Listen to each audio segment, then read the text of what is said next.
মাননীয় স্পিকার মহোদয়ের সহধর্মিণী গতকাল ইন্তেকাল করেছেন। তার আত্মার মাগফিরাত কামনা এবং যশোর ৬ নির্বাচনী এলাকার মাননীয় সংসদ সদস্য জনাব মোহাম্মদ মুক্তার আলী মহোদয়ের মা আজ সকালে ইন্তেকাল করেছেন।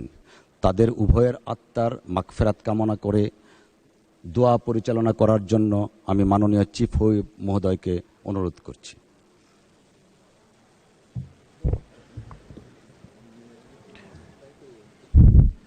মাননীয় স্পিকার, অত্যন্ত গভীর পরিতাপের বিষয় যে আমাদের মাননীয় স্পিকার তার সহধর্মিণী এবং আমাদের যশোর থেকে সাবেক সংসদ সদস্য তিনি ইন্তেকাল ফরমাইছেন।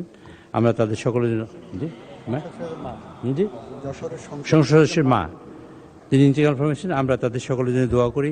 আল্লাহুম্মা আমিন। রব্বানা আতিনা ফিদ দুনিয়া হাসানাতাও ওয়া ফিল আখিরাতি হাসানাতাও ওয়া কিনা আযাবান নার ওয়াদখিলনা জান্নাতা মা'আল আবরার ইয়া আজিজ ইয়া গফফার। রব্বানা যালামনা আনফুসানা ওয়া ইল্লাম তাগফির লানা ওয়া তারহামনা লানাকুনান্না মিনাল খাসিরিন। রব্বুল আলামিন, যারা পৃথিবী থেকে বিদায় নিয়েছেন, মেহেরবানি করে আপনি তাদের বেহেশতের উচ্চ মাকাম দান করেন আল্লাহ। আমাদের স্পিকারের সহধর্মিণী পৃথিবী থেকে বিদায় নিয়েছেন, রব্বুল আলামিন আপনি তাকে জান্নাতবাসী করুন আল্লাহ। তার সকল গুনাহ খাতা মাফ করে দিন আল্লাহ। রব্বুল আলামিন, আজকের মার্চ মাস, এই স্বাধীনতা ঘোষণার মাস, এই স্বাধীনতা ঘোষণা দিয়েছিলেন আমাদের শহীদ রাষ্ট্রপতি জিয়াউর রহমান। রব্বুল আলামিন তিনি আমাদের মাঝে নেই, আল্লাহ রব্বুল আলামিন তাকে তিনি বেহেশতের উচ্চ মাকাম আপনি দান করুন আল্লাহ।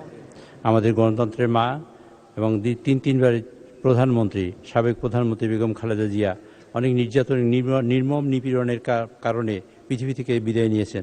রব্বুল আলামিন আপনি তাকে আপনার খাস মেহমান বানিয়ে নিন আপনি। আমাদের সংসদ নেতা যিনি, যার নেতৃত্বে সমগ্র বাংলাদেশে 2/3 মেজরিটি নিয়ে আমরা সংসদে বসেছি, রব্বুল আলামিন তাকে আপনি হায়াতে তাইয়্যিবা দান করুন আল্লাহ।